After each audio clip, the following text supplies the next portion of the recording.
Magandang buhay, bagong Pilipinas.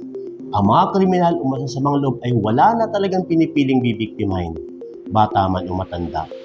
Karamihan pa sa kanila ay nagsasagawa pa ng iba't ibang modus operandi, kumita lamang ng pera gamit ang isang masamang gawain. Ang ilan pa sa mga ito ay nandudukot o sa pilitang nangunguha ng tao kapalit ang malaking halaga o tinatawag na kidnapping. Ano ba natin maiwasang maging biktima ng kidnapping?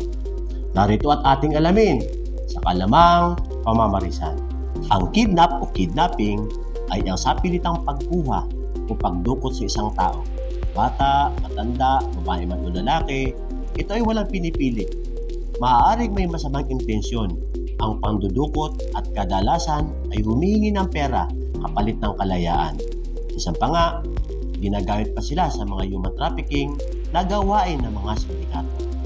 Pero para makaiwas sa kidnapping, narito ang ilang mahalagang tips mula sa aming kapulisan. Una, kapag nasa labas, huwag humiwalay sa mga kasama. Kung mag-isa naman, ay huwag na magpagabi sa daan at dumaan sa mga matataong lugar upang may makapansin agad para makahingi ng tulong kung kinakailangan. Pangalawa, kung maaari, pagpasama kung may pupuntahan lalo na sa mga lugar na hindi mo kabisado. Pangatlo, huwag makipag-usap o sumama sa hindi kakilala. Pang-apat, ugaliing tandaan o magdala ng listahan ng mga contact numbers ng mga taong maaaring sumaklolo sa iyo, lalo na ang mga hotline numbers ng barangay at police station.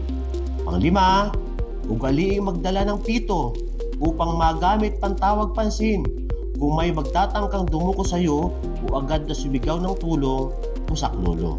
Yan ang mga dapat ninyong malaman at tandaan dahil lagi ligtas ang may alam.